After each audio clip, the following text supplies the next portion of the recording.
There are so many jackals and other animals in the forest, but there will be only one lion, and even if it is single, it will be the king of the jungle. A lion is always a lion. It is not only a description, but also a clear declaration. ఈ political dialogue block buster hit అయింది. తమిళనాట సరికొత్త చరిత్రకు నాంది పలికింది. విజయ్ వేసిన whistle sound India మొత్తం resound వచ్చింది. పోల్ మేనేజ్మెంట్ తెలియదంటూ పక్క పార్టీ జెండాలు తన కార్యకర్తల భుజాలపై పెట్టలేదు.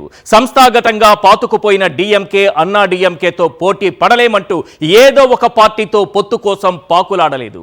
ప్రతి నియోజకవర్గంలో 1000 మంది బూత్ కార్యకర్తలు మనకు ఉన్నారా అని ప్రశ్నించి తన కార్యకర్తలకు పిరికితనం నూరిపోయలేదు. రాజకీయంగా వారసత్వం లేదు, అనుభవం ఉన్నవారి పల్లకి మోయాల్సిందే అంటూ తన కార్యకర్తలను బానిసలుగా మార్చలేదు. కులం గొడుగు పట్టలేదు, మతం ముసుగు తొడగలేదు. పూటకో సిద్ధాంతాన్ని అరువు తెచ్చుకోలేదు. రోజుకో మాట మార్చలేదు. గెలవడం కోసం ఊసరవెల్లిలా రంగులు మార్చాలనుకోలేదు. A line is always A line and even if it is single, it will be the king of the jungle అంటూ కార్యకర్తలు అభిమానుల్లో ధైర్యాన్ని నింపాడు. 234 నియోజకవర్గాల్లోనూ నేనే అభ్యర్థిని అంటూ ధైర్యంగా చెప్పాడు. ప్రజాకర్షక హామీలతో ప్రజల్లోకి వెళ్ళాడు. పార్టీ పెట్టిన 2 ఏళ్లలోనే ఎవరి అంచనాలకు అందని అద్భుత విజయాన్ని అందుకున్నాడు. తమిళ రాజకీయాల్లో సరికొత్త చరిత్రను లిఖించాడు. లెజెండరీ ఎంజీఆర్ను గుర్తు చేశాడు. ఇంతకీ విజయ్ విక్టరీ వెనుక అసలు సీక్రెట్ ఏంటి? బలమైన ద్రవిడ పార్టీలను ఒంటి చేత్తో ఎలా ఎదుర్కోగలిగాడు? టీవీకే విజయంతో జనసేనలో జరుగుతున్న చర్చ ఏంటి? ఈ అంశాలపై లోతుగా చర్చించే ముందు ఒక్కసారి తమిళనాడు ఫలితాలకు సంబంధించి డీటెయిల్డ్ ప్రజెంటేషన్ ఒక్కసారి స్క్రీన్ పైన చూద్దాం. మొత్తం 233 స్థానాలలో 234కు సంబంధించి 233 స్థానాల్లో టీవీకే పోటీ చేసి 108 స్థానాల్లో విజయం సాధించింది. ఓట్ల శాతం 34.93%.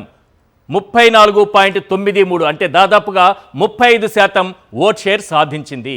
మిగతా పార్టీలను కూడా ఒక్కసారి స్క్రీన్ పైన చూద్దాం.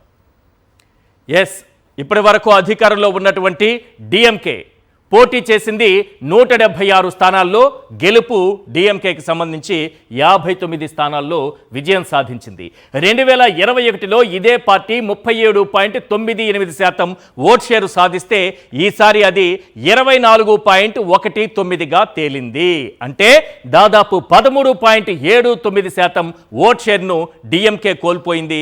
అధికారాన్ని సైతం కోల్పోయింది. నెక్స్ట్ ఏఐడిఎంకే మొత్తం 172 స్థానాల్లో పోటీ చేసి 47 స్థానాల్లో విజయం సాధించింది. 2021లో ఇదే పార్టీ 40.48% ఓట్ షేర్ సాధించింది.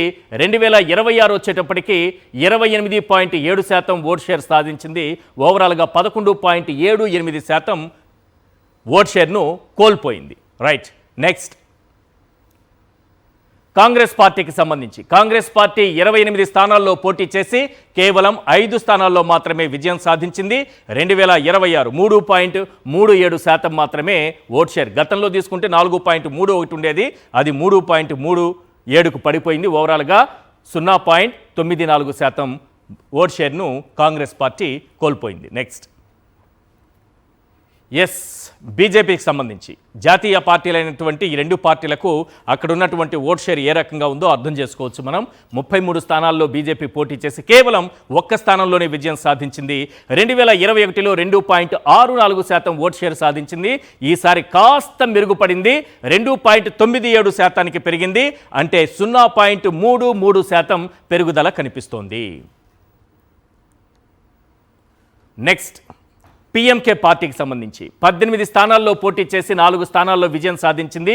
2021లో 3.83% ఉన్నటువంటి ఓట్ షేర్ 2.17%కి పడిపోయింది. అంటే మైనస్ అయింది, 1.66% కోల్పోయింది ఓట్ షేర్ని. రైట్. ఇది ఓవరాల్ ముఖ చిత్రం మనకు కనిపిస్తోంది. ఇక అత్యంత ప్రధానమైంది ఈ పరిణామాల నేపథ్యంలో సింగిల్గా పోటీ చేసి అతి తక్కువ సమయంలోనే ఎంజీఆర్ను గుర్తు చేసేలా ఒక పార్టీని స్థాపించినటువంటి A line is always A line అంటూ ఆయన చెప్పినటువంటి డైలాగ్తో మొత్తం రాష్ట్రమంతా కూడా ప్రజానీకం ఏకమైందా, అన్ని వర్గాలను ఏకం చేసిందా? తొలిసారి ఎన్నికల్లో పోటీ చేస్తున్నప్పటికీ కూడా ఎక్కడా కూడా చెక్కు చెదరనటువంటి ఆత్మవిశ్వాసంతో ముందుకెళ్ళి అద్భుతమైన విజయాన్ని సాధించినటువంటి విజయ్ని చూసిన తర్వాత ప్రధానంగా 10 ప్రశ్నలు వినిపిస్తున్నాయి. అవేంటో ఒకసారి స్క్రీన్ పైన చూద్దాం. క్వశ్చన్ నెంబర్ 1, పార్టీ పెట్టిన 2 ఏళ్ల వ్యవధిలోనే 2 బలమైన ద్రవిడ పార్టీలను విజయ్ ఎలా మట్టి కరిపించగలిగాడు?